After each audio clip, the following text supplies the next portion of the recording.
പെട്ടെന്ന് ഓട്ടോയിൽ നിന്ന് തിരക്കിട്ട് ഒരുവൾ ഓടി വരുന്നത് കണ്ടു. ദുഃഖങ്ങൾ മാത്രം ജീവിതത്തിൽ അനുഭവിച്ചവളാണ് ഇവൾ. സ്വപ്നങ്ങൾ മരിച്ചു പോയത് അവളുടെ കണ്ണുകളിൽ കാണാൻ കഴിഞ്ഞിരുന്നു. അവളെയാണ് ഞാൻ കാത്തിരുന്നത്. ഒന്ന് കരയാൻ പോലും അവൾക്ക് കഴിഞ്ഞില്ല. കുറച്ചു നേരം അവിടെ തളർന്നിരുന്നു. ചാച്ചൻ വന്ന് അവളെ അവിടെ നിന്ന് എഴുന്നേൽപ്പിച്ചു. രണ്ടുപേരും ഒന്നും മിണ്ടിയില്ല. ശ്മശാനത്തിൻ്റെ ഗേറ്റിൽ പിടിച്ചുകൊണ്ട് അവൾ നോക്കി നിന്നു. വീട്ടുകാർ അവളെ അവിടെ നിന്നും കൂട്ടിക്കൊണ്ടു. ഞാൻ ഇവളെ ആദ്യം കാണുമ്പോൾ സിന്ദൂരത്തിൻ്റെ പാട് നെറ്റിയിൽ മാഞ്ഞു തുടങ്ങിയിരുന്നു. കണ്ടപ്പോഴെന്തോ വല്ലാത്തൊരു ഇഷ്ടം എനിക്ക് തോന്നി. നേരെ വീട്ടിൽ വന്ന് പെങ്ങളോട് പറഞ്ഞു. ആദ്യം എതിർത്തു. അവൾ തന്നെ അവളോട് കാര്യം പറഞ്ഞു. പെങ്ങൾ തന്നെയാണ് അവളോട് സംസാരിച്ചത്. ആദ്യം അവൾ വേണ്ട എന്ന് പറഞ്ഞു. നീ വിഷമിക്കേണ്ട, അത് അവളുടെ അനുഭവം കൊണ്ടാണ് അവൾ അങ്ങനെ പറഞ്ഞത്. കുറച്ച് കാലം കൊണ്ട് ഞാൻ കഷ്ടപ്പെട്ട് വളച്ചു. കൂട്ടിന് കുടുംബമുണ്ടെങ്കിൽ ആരെയും പേടിക്കേണ്ടല്ലോ. ഞങ്ങൾ ഒരുമിച്ച് സ്വപ്നങ്ങൾ കണ്ടു തുടങ്ങി. ഒരു കാര്യം കേട്ടോ, അവൾ ആ സമയത്ത് ഡിവോഴ്സായിരുന്നു കേട്ടോ. ദിവസങ്ങൾ കഴിഞ്ഞു.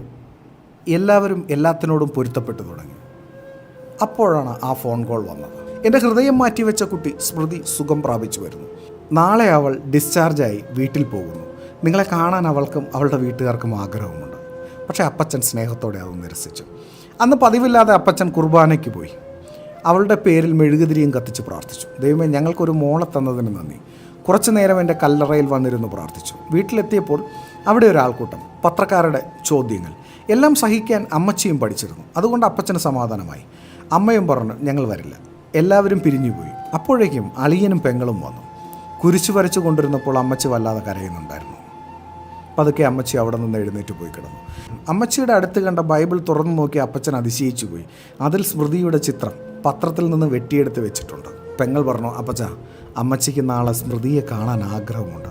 പക്ഷേ അപ്പച്ചന് വിഷമമായാലോ എന്ന് വെച്ച് പറയാണ്ടിരിക്കുന്നതാണ്. അപ്പച്ചൻ പറഞ്ഞു, പോകാം, പക്ഷെ അടുത്തൊന്നും പോകാൻ പറ്റില്ല. കാറിലിരുന്ന് കാണാൻ പറ്റുമെങ്കിൽ നമുക്ക് പോകാം.